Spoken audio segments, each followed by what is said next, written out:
찌라시님 나오셨어요. 어서 오십시오. 네, 안녕하십니까. 예. 모처럼 경제정책 이야기 좀 해보겠습니다. 규제 프리존, 이게 지금 대선 전국에 새로운 쟁점이 되고 있다고요? 네, 아주 대단한 폭탄을 하나 던진 셈인데요. 예. 이 규제 프리존 정책은 박근혜 정부의 예. 핵심 경제 정책이기도 하고요. 예. 대기업을 위한 특혜 법안이라는 의혹을 많이 갖고 있기도 하고, 예. 그리고 K와 미르 재단이 실제적으로 이 법안을 청탁받아서 현금을 땡긴 것이다라는 그 최순실 게이트하고 연관이 돼 있는 법안이기도 합니다. 쉽게 얘기해서 이제 규제를 풀어주자 이런 거죠? 그렇죠. 규제를 풀어주는 거는 이제 지역 활성화 뭐 이런 거를 위해서 규제를 풀어주는데 이걸 어떤 방식으로 풀어주냐면 각 지역마다 핵심 사업들을 2개씩 지정을 받아가지고 거기에 관련된 사업들에 대한 규제를 완벽하게 풀어주는 겁니다. 그러니까 세제 혜택부터 시작해서 금융 지원을 비롯한 모든 것들이 국가 예산에서 지원될 수 있는 그런 류의 사업인 거죠. 문제는 이 사업을 진행하는 게 규제 혁신을 통한 이 법안을 실제 진행하고 감독하는 기관으로 핵심 감독기관 내지는 핵심 전담기구를 두고 있는데 이 기구가 박근혜 정부에서 추진했던 창조경제혁신센터가 그 역할을 주도한다는 것이죠. 그러니까 사실상 이거는 민간을 위해서 규제를 풀어주는 규제 완화책으로 둔갑을 해 있지만 실제는 창조경제혁신센터를 통해서 필요로 한 기업, 그러니까 기업에 대한 투자라든지 특혜를 주면서 그 관리를 직접적으로 할 수 있는 일종의 국가가 관여하는 투자 형태의 사업 모델을 제시를 한 겁니다.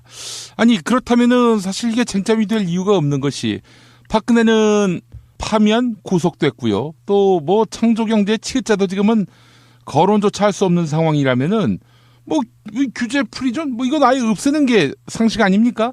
이미 그 규제 프리존 자체 안에 법안이 이렇게 차은택과 최순실의 어떤 국정농단을 위한 한 개의 어떤 그룹처럼 나타나 있고 그간에 그들이 해왔던 걸 봤을 때 이 의도가 굉장히 불손함에도 불구하고 대선 후보로 나서고 있는 안철수 후보가 이걸 받아들여야 된다라고 주장을 했다는 것이죠. 예?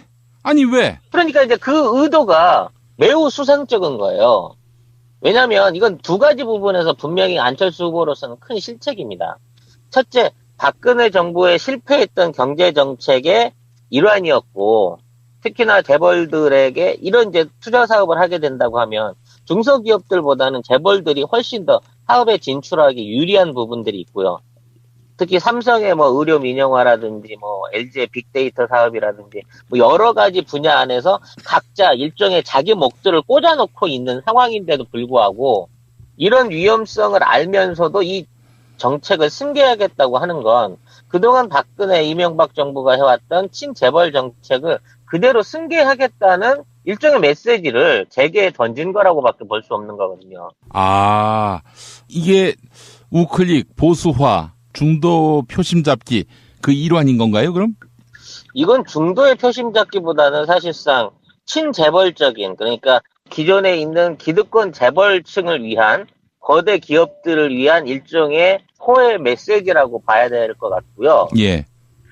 이런 부분 안에서 이 정책을 그대로 시행한다고 하면 환경단체라든지 뭐 각 노동단체 지역 쪽에서 중소기업을 운영하시는 모든 분들한테서 막강한 저항을 받게 돼 있거든요. 근데 얼마 전까지만 하더라도 안철수 후보는 민영화에 반대한다. 또는 무작정한 규제 완화는 반대한다라는 식으로 얘기를 했었고 특히나 안철수가 경제적인 면에서 그동안 어느 정도 인정을 받았던 게 지난번 대선 준비 때부터 있었던 경제 생태계에 관한 자신의 지론이었거든요.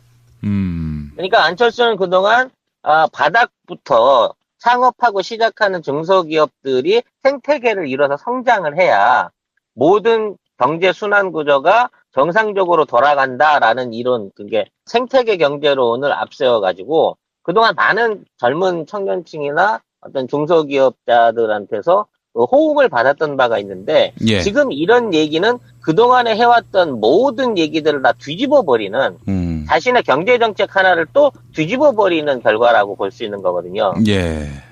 그래서 안보에 대해서 사드 배치에 대한 부분을 당론으로 받아들여서 사드 배치하겠다라고 주장한 부분부터 시작해서 하나씩 본인이 지금 해왔던 정책들을 우클릭 해가고 있는 일환 중에 너무 그 국민적 저항이 클 수 있는 재계에 굉장히 큰 폭탄이 될 수 있는 발언을 했다라고 평가를 해야 될 것 같습니다. 예. 아니 근데 사드 얘기가 나온 김에 문재인 후보도 북한이 추가적인 미사일 실험 발사를 하면은 이 사드 도입하겠다 이런 입장을 또 밝혔단 말이죠. 이건 어떻게 봐야 됩니까? 현재 사드 부분에 대한 거는 거의 도입이 확정됐다고 봐야 되는 거고요. 발사 포대를 비롯한 레이더까지 이미 대한민국 영토 안에 들어와 있는 게 확인이 됐기 때문에 이미 거의 불가역적인 상황이라는 점은 어쩔 수 없을 것 같습니다. 근데 그거는 제가 봤을 때 그다지 이렇게 설득력이 없는 얘기예요. 아니 우리 국민들이 반대하면 있던 포대도 나가야 되는 거 아닙니까? 아니 다 같이 뜻을 모아도 모자랄 형국에 이렇게 뭐 미국이 힘을 쓰고 억지를 부리면은 뭐 받아들여야 한다. 저는 여기 동의할 수가 없을 것 같은데요. 물론 그렇습니다. 근데 이 불가역적인 상황을 역전시키기 위해서는 우리가 미국 측에 제시할 수 있는 외교적인 카드라든지 그와 맞먹을 수 있는, 대항할 수 있는 카드가 있어야 하는데 우리 측에서 그게 없다는 점이 매우 치명적인 것이죠.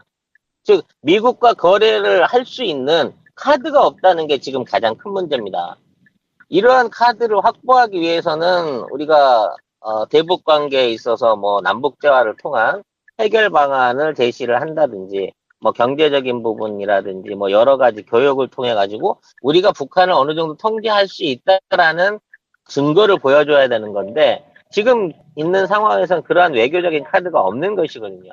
그래서 저는 이번에 문재인 후보의 발언에 대해서는 이거를 사드 배치를 용인하겠다는 게 아니라 조건부의 사드 배치에 대한 정책의 변화를 암시를 한 것이고 이거는 북한에게 새로운 태도의 변화를 요구할 수 있는 또 그러한 협상을 이끌어낼 수 있는 의지를 보여준 표명이 아니냐라고 분석을 하고 싶은 거죠. 예. 그래서 무조건 그 사드 배치에 동의하겠다고 하는 의견으로 받아들여서는 안 된다고 보는 게 제 의견입니다. 안철수 후보 역시 지금 입장은 나라 사이의 그 합의를 쉽게 엎을 수는 없다. 이거 아닙니까? 뭐 그런 의미에서 보자면 그건 역시 사드 용인이다. 이렇게 보기는 좀 무리 아닐까요? 지금 안철수 후보의 워딩의 더 큰 문제는 이게 국가 간의 협의라고 지정을 하고 있는 부분입니다. 사실 사드는 우리가 나서서 배치를 하겠다고 청와대가 먼저 앞장을 섰고 국방부가 그 후에 그것들을 따라가고 있는 형국이긴 하지만 국가 대 국가의 협정이 이루어졌다든지 거기에 관련된 협의서가 있다든지 하는 내용이 아닌 거거든요. 그렇기 때문에 이거를 협의나 협정으로 받아들이는 것 자체는 안철수 후보가 우리가 모르는 미국과의 협정서를 봤거나 아니면 미국과의 협정으로 이것을 인식하고 있다는 인식의 차이에서 비롯된 발언이 아닐까 싶고요. 지금 사드 배치의 부분은 사드 자체가 대한민국에 현재 들어와 있고 그 배치가 진행 중이라는 선에서 이거를 완결시키고 이거를 정식적으로 무기화시키거나 완전한 포대화시키는 과정까지는 어떻게든 시간을 끌어가면서 협상의 여지를 만들어내는 외교적 수완이 필요하다고 봅니다. 예. 하여간 모든 사드 문제와 관련한 논의 앞에는 남한 정부가 주도적으로 나서서 뭐 북한을 대화의 장으로 끌어낸다든지 미국 중국을 찾아가면서 이렇게 균형 외교를 펼친다든지 해야 하는데 그런 것이 완전히 진공 상태인 상황에서 이건 뭐 강대국에게 휘둘리기만 하니 이 정말 박근혜 이건 진짜 인간 쓰레기라고 해도 과언이 아닙니다. 지금 사드 자체가 만들어낸 지금 동아시아의 긴장 상황은요. 사실 어떤 국지전의 가능성을 너무 높게 지금 끌어올리고 있는 거고요. 아무 일도 안 하니까 우리가 아무 일도 안 하니까 당사자인데. 특히 미국과 중국이 회담을 거치고 난 직후에 미국의 항모가 지금 항반도로 진출하고 있고 또 중국의 기갑부대들이 압록강 국경선에 집중적으로 지금 배치가 되고 있다는 외신들이 있어요. 예. 그러니까 이게 군사적 긴장 상태를 더욱 한 단계 높이는 결과를 만들어낸 거거든요. 그런데도 불구하고 우리는 그 회담의 내용조차도 알 수 없는 완전히 우리 땅에서 전쟁이 일어날 위험성이 생기는데 군사적인 어떤 그 충돌이나 위협 상황이 고조가 되고 있는데 우리는 어떻게 돌아가는 영문인지도 모르고 심지어 이런 내용들이 뉴스에도 안 나온다는 거죠. 글쎄 말입니다. 예. 아이고, 이게 바로 청일전쟁 상황을 떠올리게 만듭니다. 예. 아이고, 알겠습니다. 자, 다음 이야기 한번 해볼 텐데, 예전에 기억하시죠? 이희호 여사를 안철수 후보가 찾아갔을 때, 그때 하지도 않은 말씀을 했다고 이렇게 주장했던, 안철수 후보 쪽 인사. 그 사람이 그때는 축출됐다가 다시 기용된 모양이죠? 이게 이제 그 당시 녹취를 했던 수석보좌관이 있었는데 예. 이 사람 이름이 이제 김도식이죠. 네.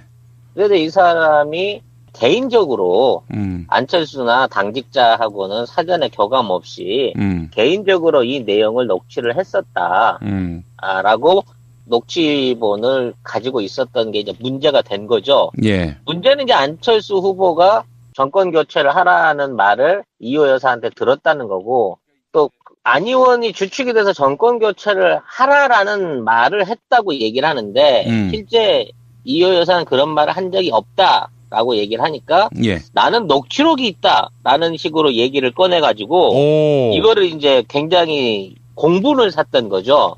그 이희호 여사가 안철수를 중심으로 정권 교체하라 이런 말을 한 적이 없다라고 이희호 여사가 말씀하셨는데 이에 대해서 안철수 후보 쪽 인사가 녹취 파일인데 왜 여사님 거짓말하세요? 이런 식으로 했다는 얘기 아닙니까, 한마디로? 결국 그 녹취 파일이 공개되진 않았습니다만 만약 그런 내용이 있었으면 공개가 됐겠죠. 근데 녹취를 했다는 사실만으로도 문제가 됐고 그래서 그 담당자가 퇴출이 됐었는데 예. 1년 만에 돌아와서 다시 캠프에서 일을 하고 있는 게 확인이 된 거죠.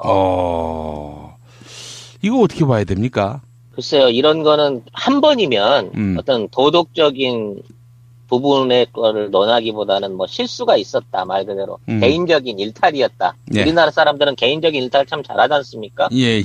그렇게 주장할 수 있는 거겠는데 사실 이번에 그 렌트카 뛰기 그러니까 차 뛰기를 통해 가지고 문제가 되고 있는 지금의 이제 인력 동원에 대한 부분도 본인 비서실장 출신의 의원 광주 서구갑 의원 김기식 의원의 주도하에 전주에 있는 렌트카 회사에서 차를 빌려가지고 예. 사람을 동원을 했고 그 렌트카 회사가 또 전주에서 문제가 되고 있는 조폭 오거리파의 사업장이었고 또 그런 식의 인력 동원과 연계 관계가 모두 있는데도 불구하고 그걸 직접 했던 사람이 지역구의 어떤 조직국장이라든지 뭐 이런 중요한 위치를 맡고 있던 사람인데도 불구하고 지금 안 후보 측 캠프에서는 전혀 이런 모든 사실이 모르는 일이다. 또는 개인이 한 일이기 때문에 당하고는 관계없다고 부정을 하고 있는 거거든요. 예. 이게 한 번 하면 실수지만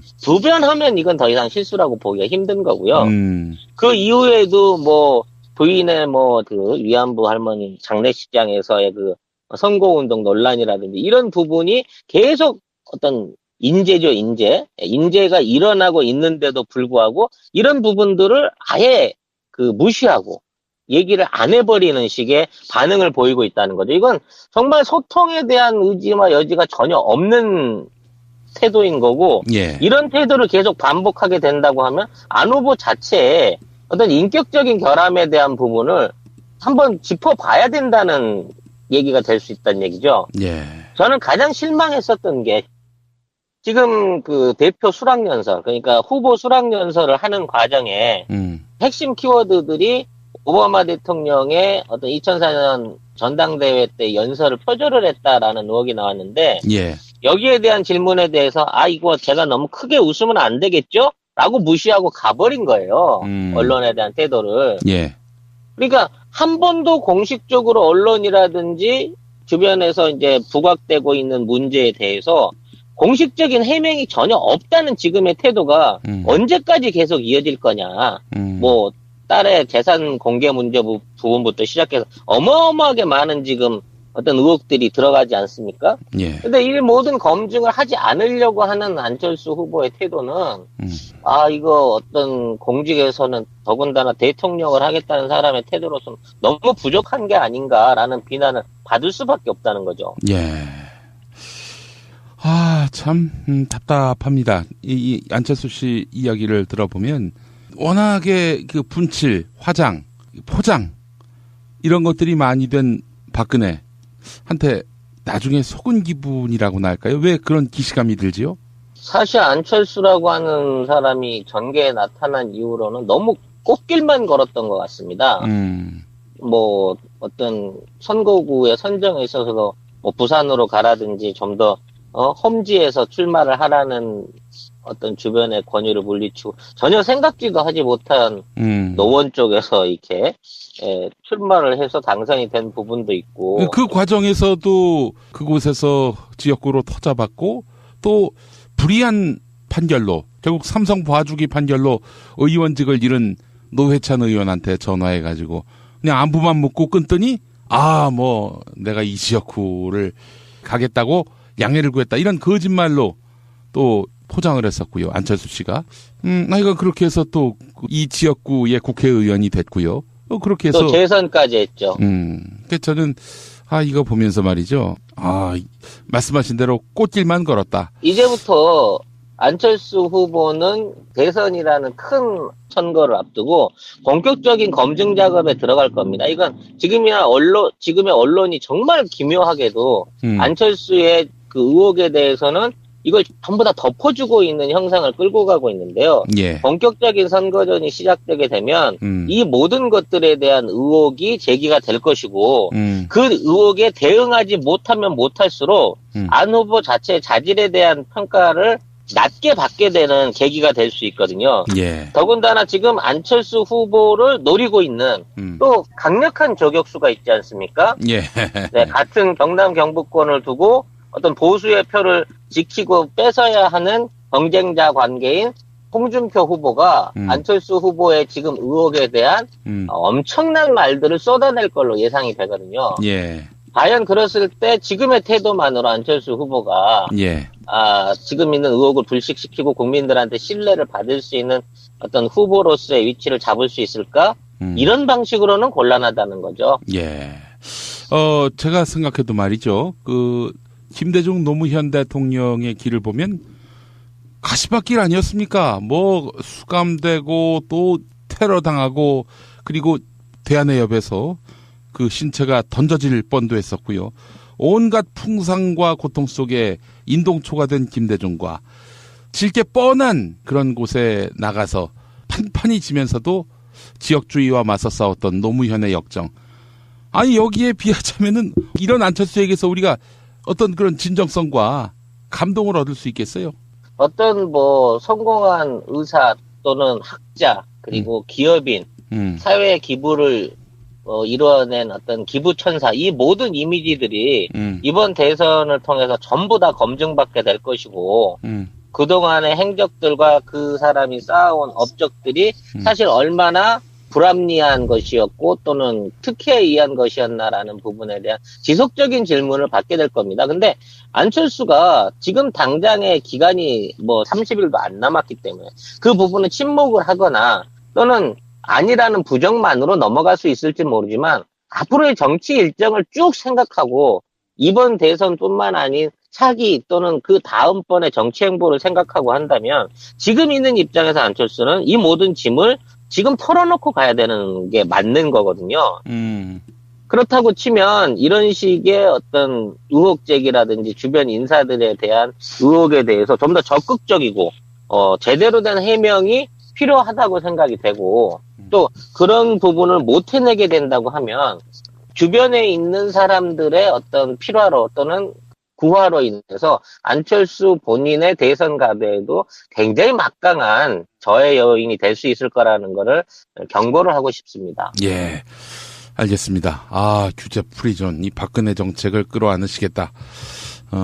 이게 표가 될 수 있을 거라고 판단하는 것 자체가 얼마나 국민을 우습게 여기는지를 알게 하는 부분이 아닌가 싶은데요. 본인 스스로 이 실수를 빨리 바로 잡고 민주당 이유 없이 이 법안을 통과를 안 시키고 있다. 마치 경제 활성화를 위해서 민주당이 잘못하고 있다는 프레임만으로 이 얘기를 꺼냈다고 하면 그 후에 파급 효과를 생각해서 이건 빨리 철회돼야 될 발언이라고 조언을 하고 싶네요. 예, 알겠습니다. 자, 오늘도 말씀 잘 들었습니다. 송명훈 소장님. 네, 감사합니다. 찌라시님 나오셨어요. 어서 오십시오. 네, 안녕하십니까. 예, 모처럼 경제정책 이야기 좀 해보겠습니다. 규제 프리존, 이게 지금 대선 전국에 새로운 쟁점이 되고 있다고요? 네, 아주 대단한 폭탄을 하나 던진 셈인데요. 예. 이 규제 프리존 정책은 박근혜 정부의 핵심 경제 정책이기도 하고요. 예. 대기업을 위한 특혜 법안이라는 의혹을 많이 갖고 있기도 하고. 예.